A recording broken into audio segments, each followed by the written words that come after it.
Ladies and gentlemen, welcome back to the Safe Room. I'm your host, the President Sean Williams. We're back with another episode, and today I have such a fantastic guest. It's been a long day so far. It really has been a long day, but we're gonna push through it. And listen, this person, if you haven't heard her name, what are you doing? You need to hit the books, do your research because she is doing some amazing, amazing things. A certified sales professional, a professional speaker, someone who deals with media and marketing, sales, like so many titles. Amazing individual, and I got to see her back in March at the first Canada Black Expo for the Black Chamber of Commerce, and I'm glad we're having this conversation today. We got Jacqueline Dixon. How are you? Hey, I'm doing fantastic, Sean. Thank you so much for having me in the safe room. Of course, of course. Like I'm glad to have you here for real. It's been a while since we've been keeping in touch, keeping in communication, and I'm just glad that our schedules have aligned to sit down and have this conversation. Yeah, sometimes it takes a while for great minds to align, but when they do, when that finally happens, magic occurs. So I'm excited to share the magic with your viewers, your listeners, and let's just make it happen. Yes, I love it. I love it. All right. Yeah, let's not waste any more time because I know like for both of us, we're kind of on a time crunch, so I'm going to be very mindful, guys. Usually I Okay. like to talk. This Yeah. time I'm going to try to be a little punctual today. Just like, okay, take things slow. Okay, perfect, perfect. So let's get into our first segment, which is the hot seat. Now, I know we usually have the questions, but the hot seat is always the starting point for the podcast, for the episode. So, Jacqueline, I got four I had to take a questions. gulp. I had to take a gulp of my Just like water. at the prep, just a Just quick prep. make sure I'm ready for the hot seat here. Okay, Look, all right. I have a good Fire away. feeling you're gonna do pretty good You on gonna this. do okay? All right, then. All right, all right. Okay, first question. So outside of your work, being someone who again works in sales and marketing, professional speaker, just tell me something about yourself in one sentence. There's so much to say about myself. I always tell people I'm a multifaceted person. But one of the things I would say is I'm a very deep thinker. You know what? I respect that. And, sometimes I tell myself, is it a bad thing to be a deep thinker? You know, deep thinkers are, our creativity comes from our thought process, right? And how we develop it. And the process that we go through is not like others. We really analyze things and we look at all of the potential outcomes of something before we actually proceed. And that takes a lot of deep thinking, but I love my deep thinking traits because it has allowed me to be the successful person that I am today. Yeah, I totally agree. Sometimes taking a moment to just some of the things that go in your mind is so important because a lot of times we're always on the go, and again, we live in a world where things are just very quick. It's like I want to consume this, I want to consume that, but no one actually takes the time to not even think, but just process just our surroundings, what's going, around, our friends, our family, in the world, society. So yeah, I think for me, hearing that you're a deep thinker, I can resonate to that because it's like I'm so glad someone thinks that because I feel everyone just like you think too much about it, or like always people saying like, oh, don't overthink it, or like don't try to like put too much pressure. And like, yes, I understand that's something that we do need to kind of prioritize, especially in terms of mental health. But I think a lot of times when you get the chance to really process what's going on, I think the biggest example is the pandemic. That was a time where everything completely shut down, and that was truly the definition of isolation and realization at the same time. People were trying to find ways to just sit down, kind of evaluate themselves and tell them, okay, what do I do next? Like, what's going to be the game plan for me? So, yeah, I definitely agree. Being a deep thinker, it's not a bad thing. Honestly, I'm a proud deep No, I thinker. think it's a wonderful thing, and I thrive off of that. I thrive off of my deep thinking skills and ability to be able to look at things past the surface level and go deeper into the context of really what this is about, the motives and again the potential outcomes, whatever decision that I'm going to make. I have to be able to live with every decision that I make, with the pros and the cons of it, because there's pros and cons of every decision, right? And with every action, there's a reaction. So deep thinkers have already figured out all of that before they do it. And that's the wonderful thing about the deep thinkers, that you very rarely have deep thinkers that have a lot of regret, because they've already contemplated what the potential outcomes are for every action that they make. Well said. Well said. I love it. Okay, let's go on to the second question. So, what is the biggest lesson you've learned as a businesswoman? That is a loaded question because, you know, my business life is very much different from my personal life, and I purposely keep it that way. So, um, one of the biggest lessons as a businesswoman, not a business person, because you said businesswoman, right? A businesswoman is that business decisions are neither male nor female. Business decisions uh, are just simply business decisions, and it is a process that consists of a series of steps that amount to best practices. Then those best practices are based on facts, and that's the biggest thing that I've learned from business, is that business decisions should be based on facts, not emotions. And when you are using facts, making fact-based decisions, then you can predict the outcome most of the time. Yeah, that's a very interesting way that you put it, especially at the beginning, saying business decisions are male or female. Because I feel that's where like ideology comes into play when you think about who's who are the people sitting at those tables and who are the ones that are making those decisions. Sometimes it's led by a male dominated, business or even a female dominated business. You're starting to see it today. And sometimes it could change how a business operates. If there's more male voices in the room, maybe the direction of the company goes in this way. If it's more female voices that are being said, the direction of one company go another way. So I like how it's like it's not even about male or female or even just thinking in that type of mindset. It's like you mentioned, those business decisions are just business decisions. And there's facts. Again, we like to operate in the land where we might have our own business. It's like, oh, I want to do this and do that. It's like, okay, that's cool. Definitely manifest. Like, I'm definitely one of the biggest persons. Like, you want to manifest. If you want to like get to your dreams and goals, definitely put it out there.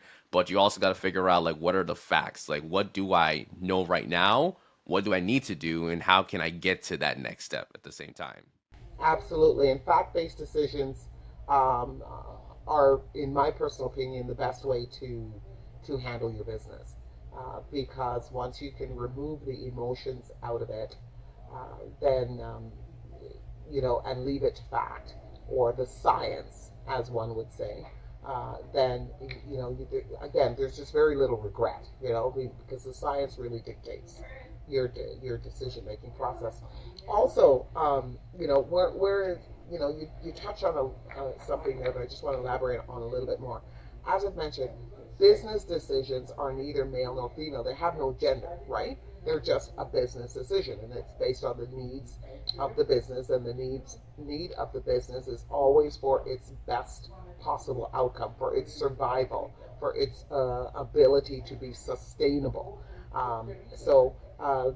That's where those decisions come from. But if you are making the decisions primarily from a female perspective, most of the time, a female's perspective, the only real difference that I have seen in my career when females are making a decision versus males is that the female will go through the process of experiencing empathy.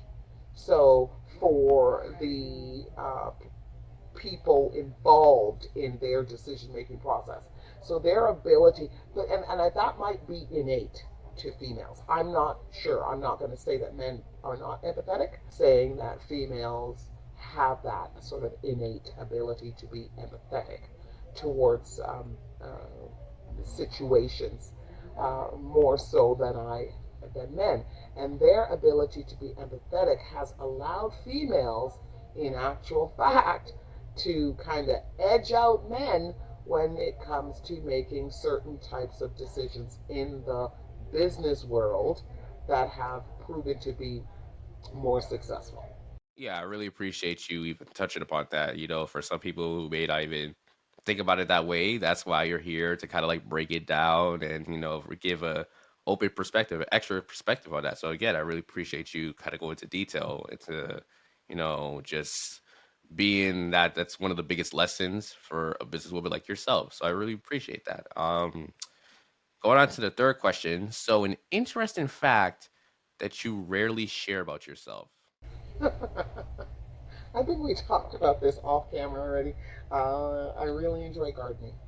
I love I love gardening, but not from a flowery type of gardening kind of thing. I'm into vegetables, and I like to grow my own meal source.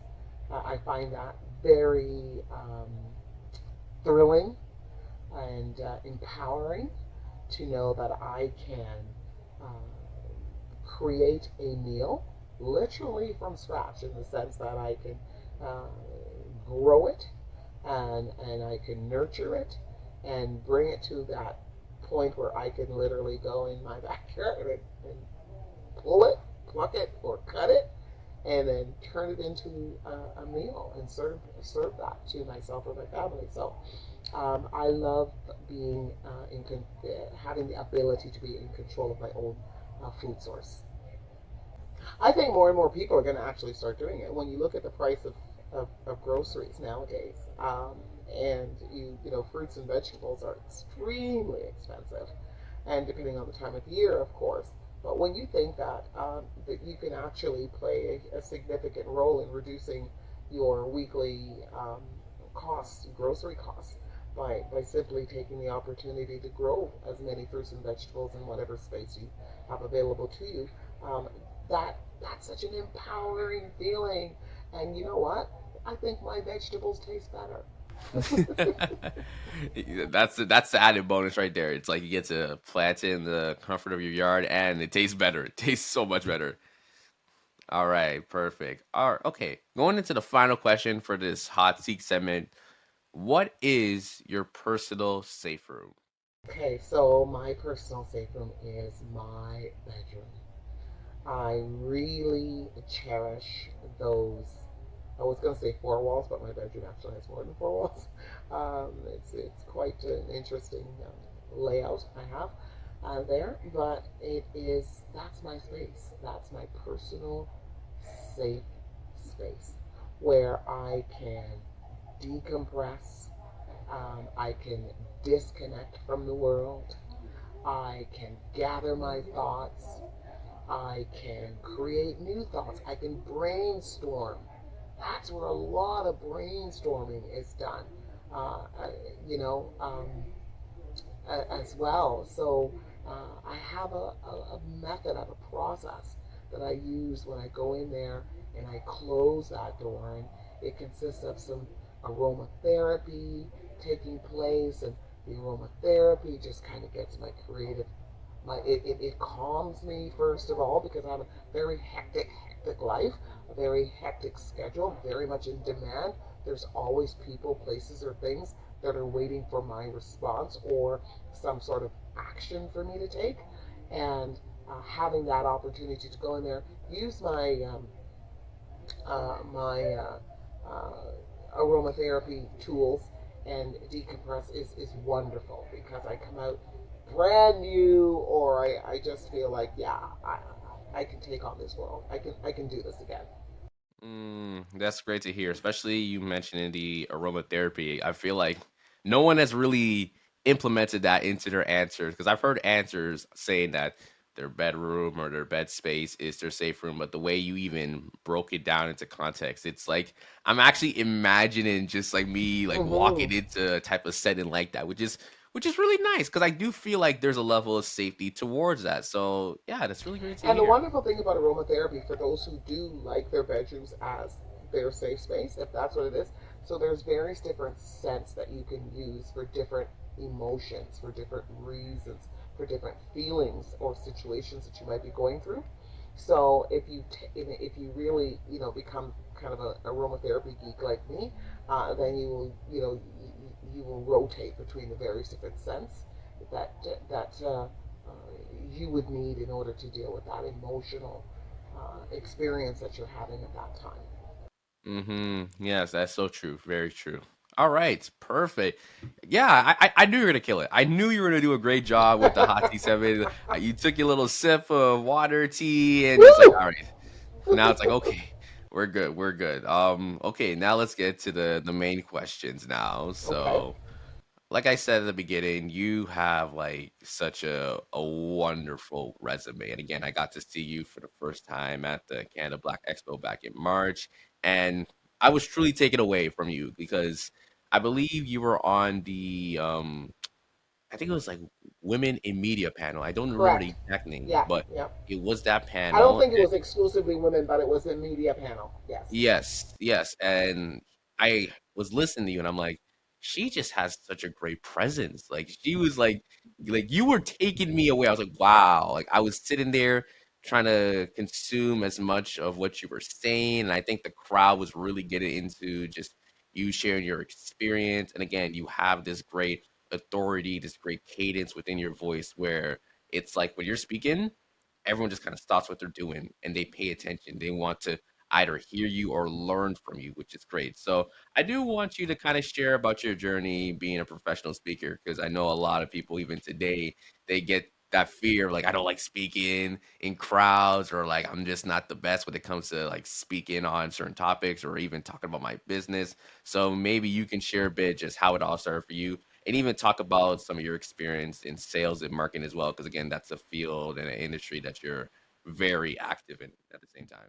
Amazing. So that would require me to write at least three novels, but I'm going to try to condense it to the few minutes that we have together today.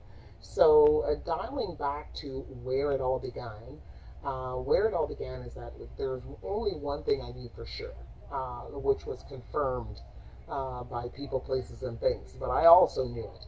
It was that I was a good communicator. I knew that I was able to communicate well with others. I communicate effectively. I'm able to communicate on multiple levels. I'm able to communicate with people from different backgrounds. That was clear to me that I didn't have an issue in that arena. What was not clear to me was how I was going to use my communication skills. Because my mind told me, and my heart at that particular time was that I wanted to be a writer. So I very much loved reading. I was one of the best. I was the absolute top reader in school from a very very young age. Even in grade 1 and 2, I remember my teachers calling my parents to interview and say she reads like it's amazing how she reads so well. I liked reading. I liked reading because I liked learning, and I love to learn.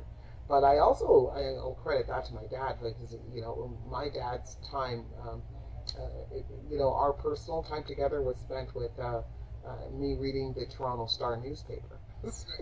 that's that's what my dad thought was quality time with his daughter. Here, you read that section. I'm going to read this section, and I learned to read the newspaper at a very early age.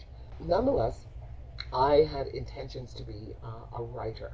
I was very much in love with Judy Blume, the author at that time, writing a lot of novels for young people. And I never thought that I would move into this arena that I'm in right now.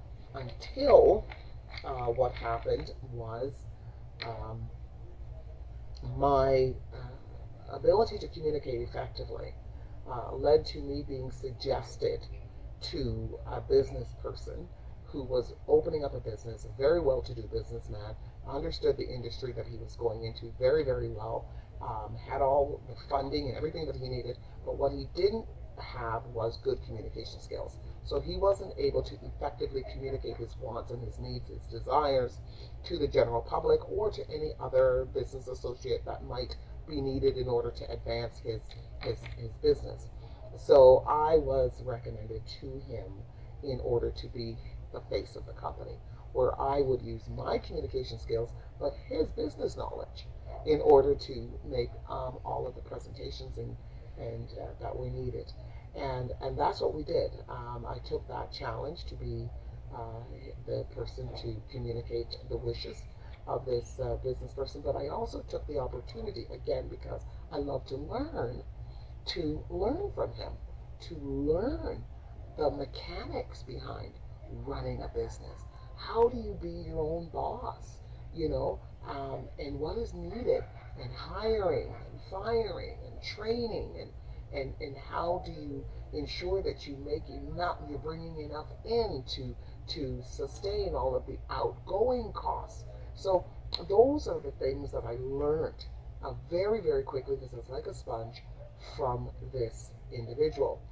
And long story short, where that business is concerned, we were able to, working collaboratively, working together as a team, we were able to take that business from a 9-person office to a 60-person office with 2 locations full time in just over a year. So it was highly, highly successful. And that I kind of got bit by the business bug then when I saw what the fruits of my labor amounted to. And I kind of never looked back ever since. I knew that business is where I wanted to go. Um, so that is how that kind of worked out, that I'm still very much a business person first and foremost, but that has all of these other skills. Yeah, and like you mentioned, like fruits of your labor. It was a situation where, people were telling you that you're a great communicator, that you have this strong skill set, and eventually someone saw that and decided to reach out to you because it's like I needed help. I needed help with, communicating my business effectively to other people. Can you help me, gain that type of, reputation to build my brand, to get that reach, and you're able to do so that it kind of led you to learn something along the way as well, the aspects of business that now today you're able to kind of sit in the room and you're very versatile when it comes to the information that you share. It's not just I speak on one topic, I could touch on a multitude of things, and people again are so astounded. It's like, wow, like she's got like so much things going on. She has such a wide array of knowledge as well. So like it's amazing. And again, it goes to show too to anyone listening that if you just keep doing what you're doing and you have that support, because I can only imagine the number of people who kept saying like you should be doing this. I don't know Yeah. why you're doing this. It's like again, you mentioned you had like dreams, like avid dreams to being like a writer and everything like that. It's like no, you're doing communications.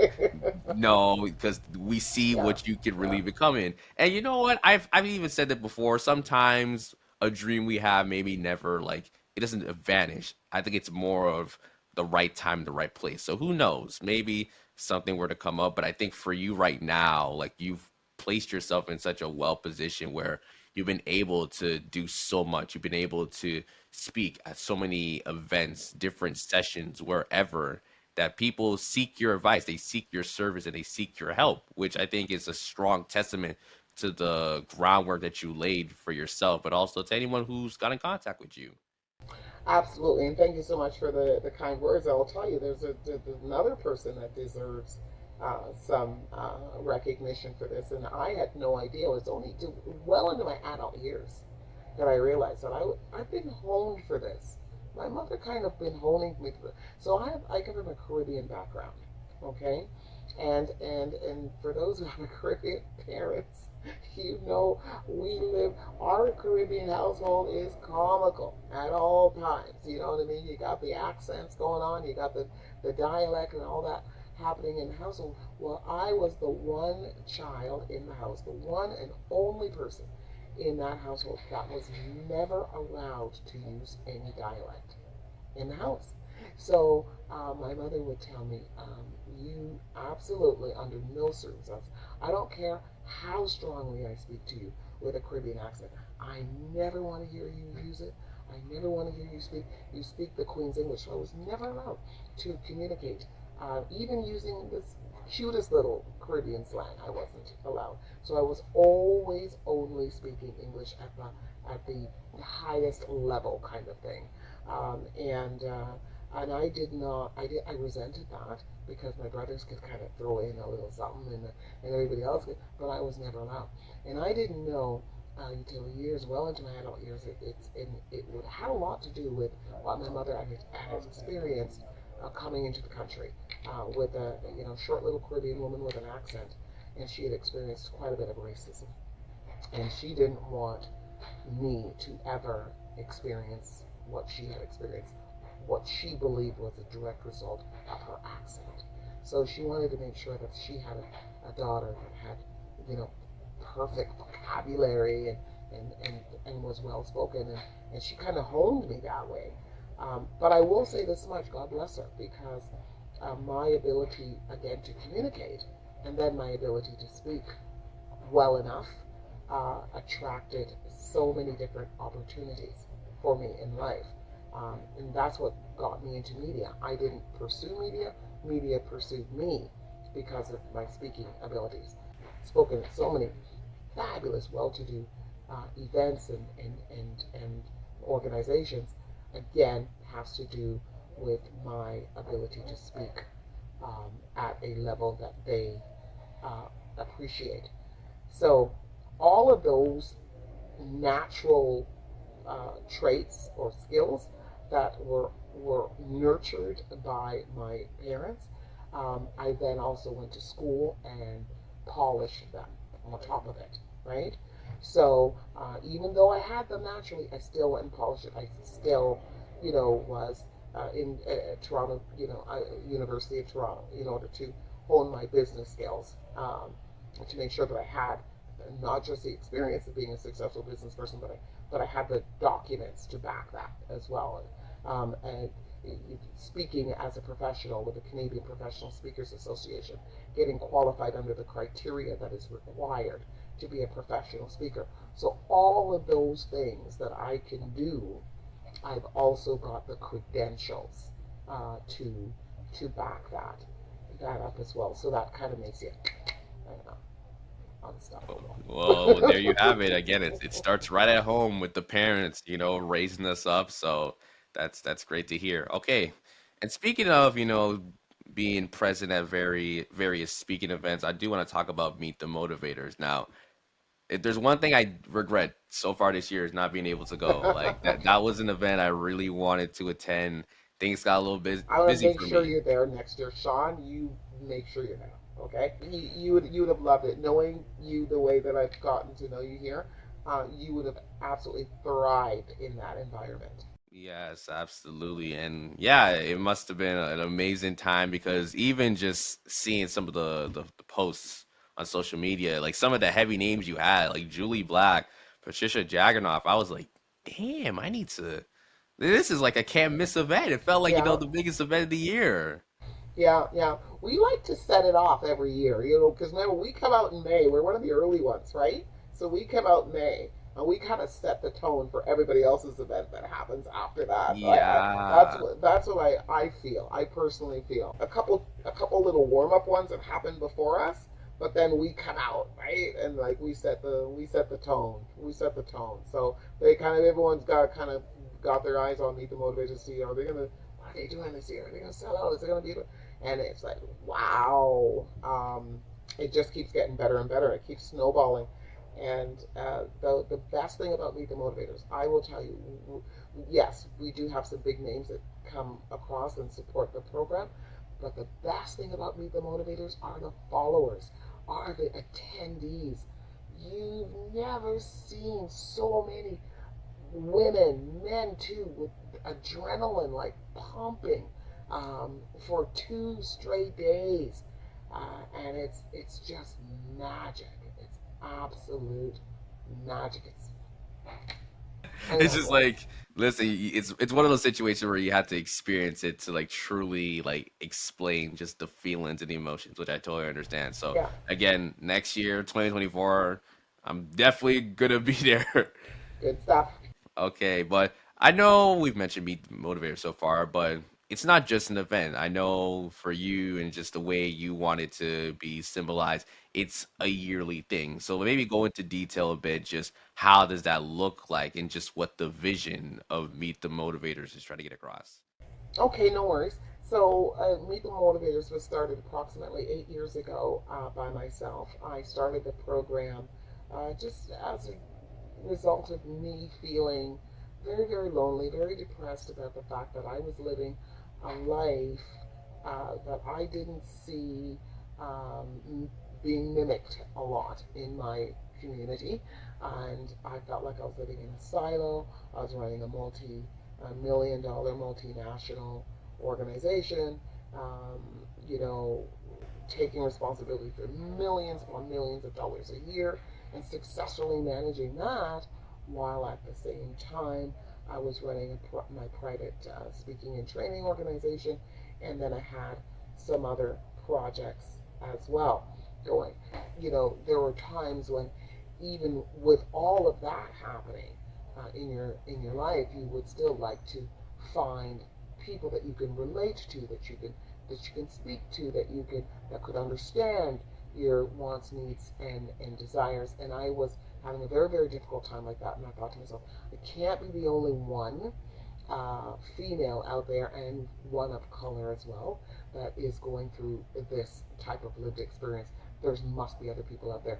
Or there might be some women out there that want to aspire to some of the things that I have done.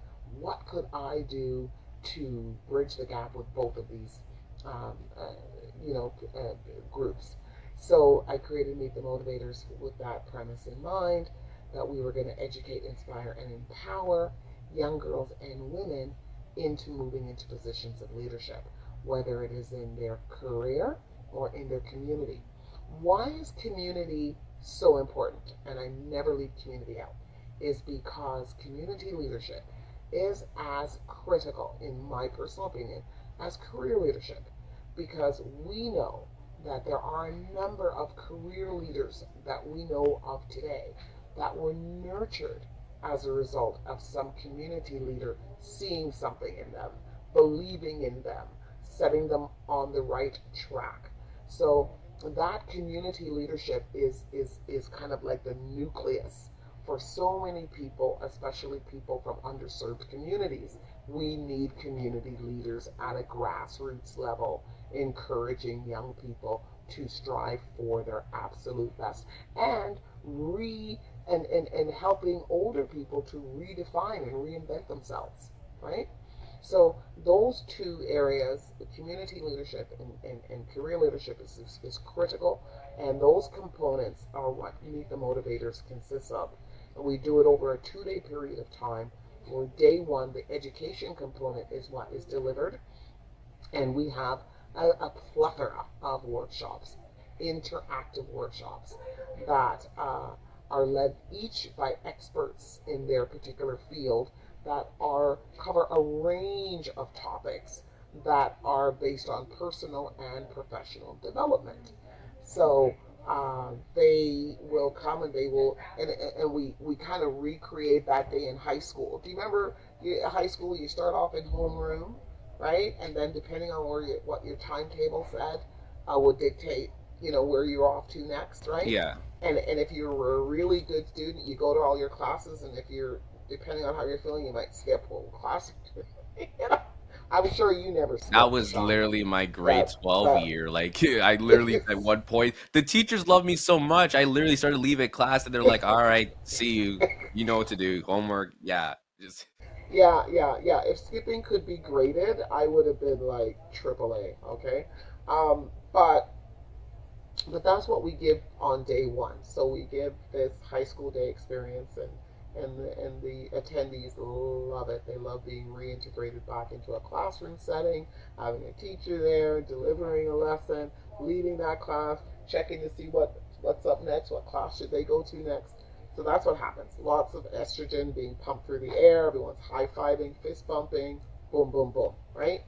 And then on day two, we go and we have a celebratory day where we go to a banquet hall setting. We take in a banquet hall setting and get all dolled up. And we then have our keynote speakers deliver the address for the year, you know, the message to keep us going for the next 12 months. And that's a resounding success, an absolute resounding success. It sells out at each and every year, and it's growing. But the question that you asked, which is how is this a year-long thing now, is the exciting part for me right now, and that is because of the huge success from that particular program and the need that we have been clearly exposed to now from our attendees, that they want something like that more than just once a year. So we created a program called the Resilient Women Program. It's a mastermind. It takes place once a month, and it is a hybrid experience. You can experience it online and also in person. We move around for different venues throughout the GTA, and we have an expert deliver a workshop or a presentation of some sort. Again, on the topics of personal or professional development, and we keep the fires burning that way.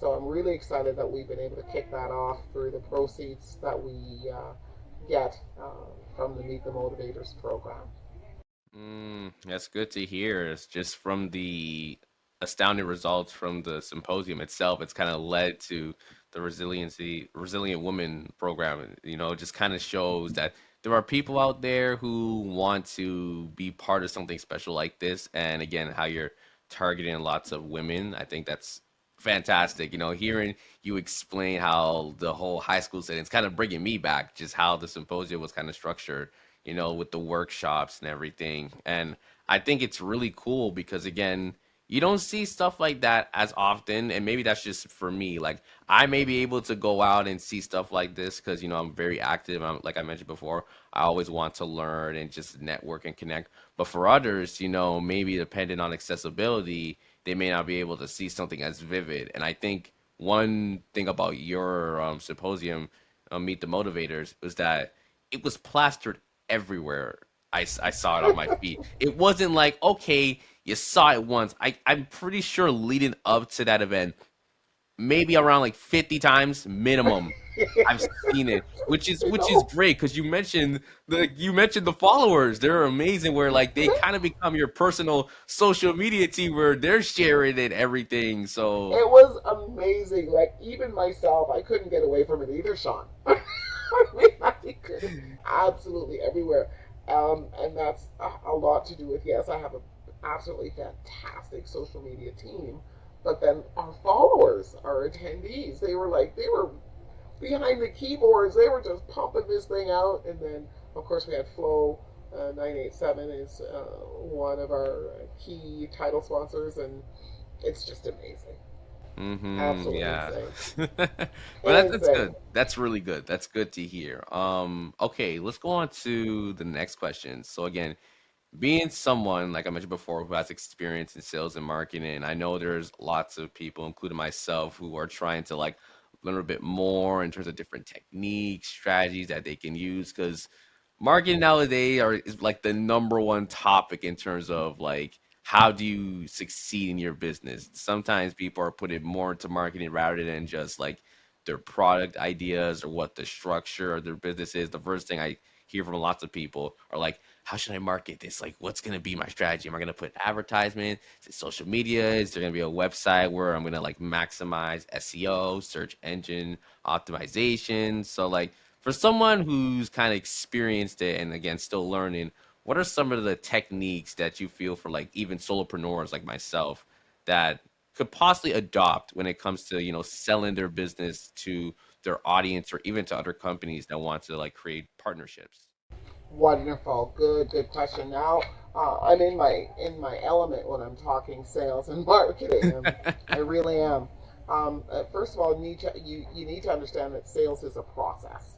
Uh, It's not a situation where somebody's lucky, or that you have to be overly, you have to be born that way to be able to sell. Absolutely not. There's multiple ways to be a successful sales person, but the first thing to understand is that it is a process. It has a beginning, a middle, and an end. It's predictable, and that you can create a series of best practices around the steps which are necessary in order to sell any product or service. And a series of best practices is basically something that has been researched and proven to be a consistent way of doing business all the time that will yield you with a predictable result most of the time. Okay, so best practices is something that you do all the time in order to yield a predictable result most of the time. So if that is the type of gamble that you like, then look at sales from that scientific perspective, which is what I do. So I look at it from the scientific perspective, and use a set of best practices. So first, if you can respect that it's a process, that's great. But also understand that successful businesses flourish based off three cornerstones. It's the sales, it's the marketing, it's the customer service. So it's the three components that should create this ecosystem that works beautifully together, that should get you the results that you're looking for. The sales is the the engine of the business. That's what's going to generate, create the procurements which are necessary to drive revenue right into the organization. Then, well, you're driving revenue from the revenue is driven as a large result of marketing. But who are you marketing to? So marketing is many different things. It's when people say marketing, marketing is a huge umbrella, and there are many, many, many different marketing tools that we can use in order to help ourselves along. And I'm not going to list off the 18 million that people know. That there's social media marketing, there's word of mouth marketing, there's television, like there's so many different marketing. But that regardless of whatever tool that you are using in order to market your business, know your audience. Know your audience. If you haven't been able to identify who your audience is, who your target market is, if you don't understand how they work, think, act, and spend money, then all of the marketing that you're doing is for naught, right? So if you can identify who that target market is and cater to their needs, the way that they think, act, react, and spend, then you don't have to have an elaborate marketing operation in order to be successful in driving up revenue into your business in order to keep it sustainable. So the revenue that you're driving in now, in order to sustain the revenue, so that you don't have to be constantly looking for new business all the time, because new business procurement is the most expensive. That is the most expensive aspect. Finding a new client, it costs money. So once you do have a new client, what you need to do is you need to be able to retain them. And retaining them has a lot to do with customer service. So where is your customer service? How is your customer service? Once you have actually attained a new client, what are you doing to keep them engaged and happy, and feeling as if they are appreciative, so that they don't take the time to look around for a competitive offers? So those are the three cornerstones in a nutshell. But understanding that sales is a process, and that's your engine. That's number one. Ladies and gentlemen, if you guys are not taking notes, I don't know what to do. If you're not taking notes, you're gonna have to probably just rewind everything from where Jacqueline started, because I'm not gonna ask you to repeat it again. I was literally I was taking mental notes in the back of my head, which yeah, I love how you mentioned sales. Like for some, you could look at as a process, but like again, there's certain things that you do have to take in consideration. And like how you mentioned, like three cornerstones: sales, marketing, customer service. It's so important. Like you mentioned, getting a client, it's hard because sometimes whatever marketing technique you may use, it won't work immediately. And that's not even to say that's a hindrance, but again, it goes back to knowing your audience. If you're someone who doesn't really share that much about what your business is or even puts initiative to go out there and find out what your audience is, don't be surprised when you make a post about a service or a product and then you get no response. And then you're saying to yourself, oh, this isn't working. This strategy's bad. It's like, no, you need to do more digging. It's more than just set it into the world and like hope for the best. Again, it's not luck. There's actual work and commitment and ethic that needs to go into it. Right. And also, always remember that people do want to buy. They just need to know why. Give Yes. them the why, because people do want to. The compliance principles, which is, as you know, I'm a trainer, right? So I train on this stuff. The compliance principles govern how and what we do as individuals. And individuals, humans, are innately built to comply. So we want to comply. We've been trained to comply. We've been groomed to comply all of our lives. So we just need to know why we need to comply. And if you're going to sell a product or service, you're asking your audience to comply, right? With your wish. So why though? Why do you want them to comply?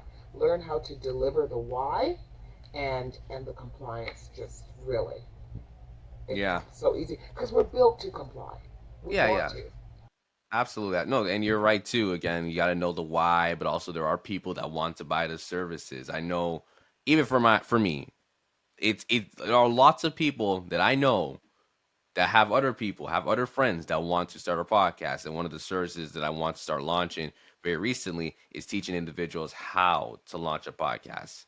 And I am going outside my way not only to talk to people, but again, when you hear that, oh yeah, I'm interested, it's more than just like, okay, cool. It's you taking those call to action steps. It's like, okay, let's schedule a call. This is where we could talk. These are my services. This is what I offer.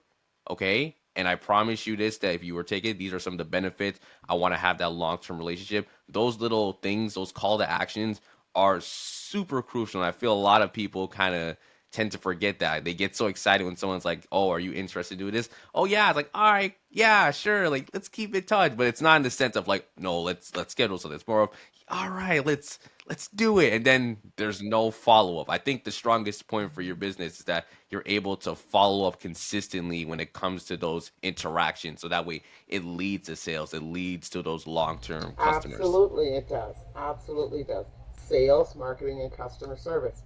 So, and they all work together, right? But I think that's a fantastic idea that you have. That concept is great, and there's a market for that. Oh, wow. Man, that's so good. I hope to see that promo somewhere out there in social media world soon. Okay, I do have a couple more questions left.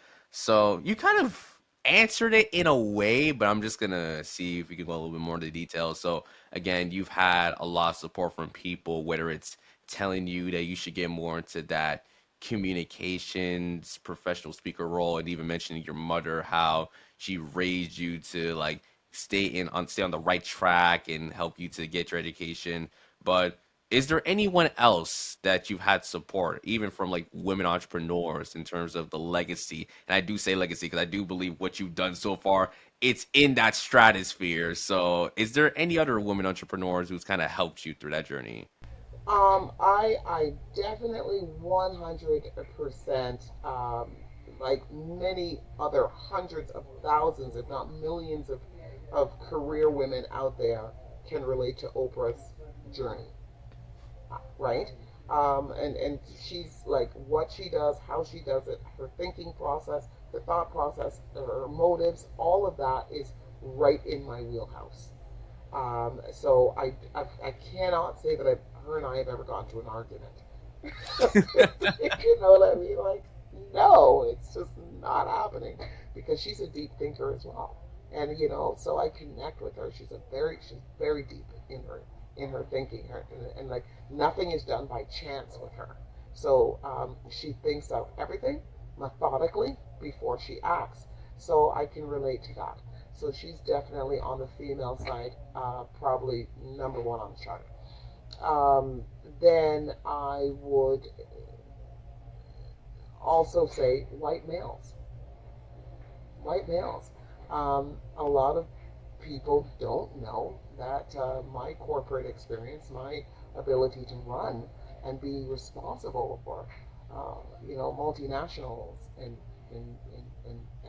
at very large levels or a very high level and high volumes of money were all given to me by white men. So I learned, I've sat around the uh, boardroom table for years, hammering it out as not just the only female, but a female of color as well. So there's two whammies, right? And I hammered it out for years with white men, older white men. So I understand how they think. I understand their thought process. I understand how their decision making process works. And it was one of the best training sessions. I don't think my training could have been any better. Uh, because when I make decisions from a corporate level, I have made decisions that can change the trajectory of someone's life. So I have to be very, very careful when I make a decision because I know what the outcome of that decision um, can lead to. And having worked alongside of very highly successful businessmen have allowed me to hone my skill set. I'm pretty good at what I do. That's truly inspirational, especially hearing that from white males. That's how you've been able to get to the top. And Yeah, I think even for Black entrepreneurs, we like to surround ourselves with our own people, which again is great. I love how there's that sense of collaboration and partnership. And sometimes, you just want to be able to work with as much of your people as possible. But I think an added, I'm not saying that this should be the route, but an added is that it's okay to be in a room where you're completely out of your zone. Like this is not like this type of people you would usually be around, or you're or you not. would think that I would be around, Yes, we exactly Yeah, because now it allowed you to actually be. Wow, I need to. The way I think usually, I have to think differently. I have to right. kind of think in a certain manner, or I need to present myself a little bit more, let's say, professional, or maybe I need to come correct. There's certain things Right. about it, and like I've experienced that myself. I've been in rooms where it's white male dominated, or even like the top tier entrepreneurs. Like for myself, I'm only 22, and I think it was just a couple weeks ago I was at this very high level event for like the top 30 entrepreneurs under the age of 30. It's for Glory magazine. And usually I'm a person, if I go inside a room of people, I would love to chat the night away. But for the first time in a long time, I was truly stunned.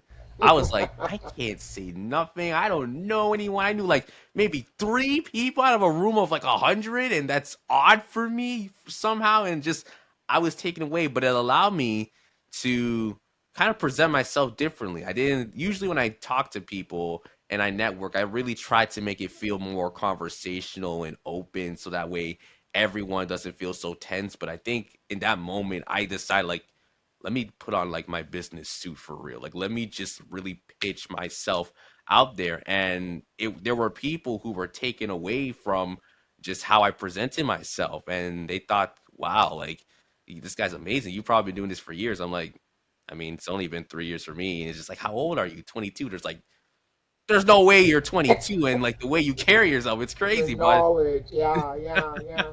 No, I used to get that a lot too when I was in your like they would say your wisdom is well beyond your years, and those are good traits to have. But you know what, that experience that you went through when you found yourself in a room where you had to be quiet, uh, because you knew that this room is not a room that you are accustomed to being in, the type of people that are around that table. I've had that experience hundreds of times. That is a good experience to have because as one of my mentors told me many, many years ago, um, you know, and she didn't really use the word I'm going to use, but this is what she meant. She was always try to be the dumbest one in the room. And I'm like, what are you talking about? Be the dumbest one in the room.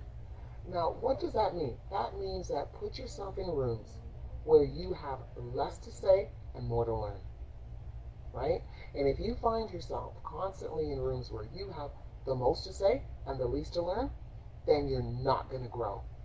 You're not going to grow. You've got to remove yourself from those places and find yourself in places where you have the least to say and the most to learn. And then, and I've spent my years in those rooms for so long that by the time I stepped out of those type of rooms and started entering into other communities, they were looking at me like I was some sort of god. And I'm thinking, what are you talking about? I'm just talking about the stuff that I know. But that's because I have become so knowledgeable about my industry and my and the things that are needed in order to run sustainable businesses that I seem like a genius. Yeah. And like even to like just like extend on it a bit, like it's not even to say it's a bad thing that sometimes you're in a room and you do have the most to say, because I do think there will be situations where you'll be able to kind of have your shine and really speak on your business or your personal story, which is great because I do think a lot of us tend to undermine the success or the little potential that we have, that we kind of keep our mouth shut. And then when we have the platform to say something, it's just like, I mean, it's nothing crazy, but it's like, no, like you're really doing your thing. But like you mentioned with your friend saying, like, listen, approach a room acting like you don't know anything and just listen. And then when you learn these things, you're slowly like you're molding yourself to be that person where eventually not only are you in the room, control the conversation, you might be like a moderator, you'll be a panelist, and then they'll be listening to you, and you have that higher like reputation starts to build. Like you mentioned, they treated you like a god. And it's like, oh my gosh, I never heard someone like this. It's just like, I'm just a student. I'm just learning as you are learning at the same time. Amazing. It's absolutely amazing. But again, you know, I am a real geek for education. I love learning, and it makes me happy. Yes, absolutely. But yeah, that's pretty much all I have for in terms of questions. But I guess, do you like any takeaways that you want to share with anything with anyone in terms of advice, the feedback? I would just say that in whether it's personal or professional development, that is the new sexy. Okay, development. That's what it's about. What are you working on right now? That's my question. Are you working on personal development or professional development? What are you working on? But you better be working on something, right? And work on something, and don't look at the timeline that would be required in order to attain that thing that you're trying to get or that next level. Don't look at the timeline because that is can be one of the biggest distractions, and that will deter so many people from achieving their goals because they look at it like, well, in order for me to get that, I'm going to have to go back to university for another 3 years, or I'm going to have to go to college for another 2 years. Um, Guess what? 2 years is going to pass anyway, whether you're in college or not. At least at the end of the 2 years, you're going to have something in your hand, right? 3 years is going to pass anyway. At least at the end of the 3 year, you're going to have that degree, diploma, or, you know, a credential in your hand. So don't let timelines frighten you when trying to achieve your goals. Love it. Absolutely love it. All right, Jacqueline, thank you so much for coming on the podcast. I You're appreciate it. welcome. I made it. I know. Like I said, we've had a very busy back and forth, and it was just crazy. And I'm actually gonna put it out to the world. We recorded a part one, and then something happened, and well, like we had to start You fresh. know, But and it's only been a couple months, eh, Sean? But it's all good. It's all good. I can't, you know, I'm thrilled. I feel so accomplished. I'm glad. I'm really glad that you feel that. I definitely do my best to not only allow people to come on to share their stories, but also when sharing their stories, there are people that will reach out to you to ask for your advice or for your services or for your feedback. I look forward to it. Reach me, reach out. I got a team of people behind me as well, so even if you don't hear from me, you'll hear from one of my people. Yes, Um, absolutely. yeah, but I Mhm. love people. I love to meet you. Come out to Meet the Motivators. Yeah, while you're at it, just let people know where they can find you. Yeah, for sure. So the best platform I would suggest that you follow is for personal and professional development. Reach out to Meet the Motivators. There's a whole network of people there that interact with each other. You'll find out about the Resilient Women program and where we're meeting up each month. So follow Meet the Motivators, and it's on LinkedIn, IG, and Facebook. And then for professional speaking and sales training, follow New Era Communications, and I will definitely help you out there. And if you ever want to see what Jacqueline Dixon is doing on a personal level once in a while, then you follow Jacqueline Dixon, but I don't post that Yeah, often. look, guys, I could vouch for that. Instagram, not a good idea. Not a good idea. But yeah, so follow Meet the Motivators and find out what we're up to, where we're meeting the next month. They keep it going. That team keeps it going. I appreciate it, Jacqueline. Thank you so much for your time. And thank you to everyone listening to the Safe Room this week. Make sure you follow us on Apple Podcasts, Spotify, all podcast listening platforms. You can follow us on Instagram, on YouTube, where we just relaunched our YouTube channel. I'm looking to create some more content. I'm trying to make sure the content is very meaningful. I don't want to create videos that just don't have any meaning. Again, this goes back to the whole deep thinker mentality. I'm very like I think I'm gonna do a particular. deep thinker post today. Now that I think about it, I've got this. Yeah, I'm gonna do a post today. You've inspired me to post today. Yes, yes, I love it. I Yeah, love you've it. inspired me to post. I'm gonna do a post about deep thinking Yes, today. perfect, perfect. But again, follow us on YouTube, the Safe Room Podcast. You subscribe to us. We'll be dropping videos, TikTok as well. Follow us, and yeah, I think that's pretty much it. I don't think I have anything else to say. Well, actually, I will say this: there's more news coming. I'm waiting for the right time. Things have kind of been a little busy for me, so once the time comes, I will be fully ready to share everything with all my listeners. But until then, again, thank you again to Jacqueline. Thank you to everyone listening, and we'll see you guys next time.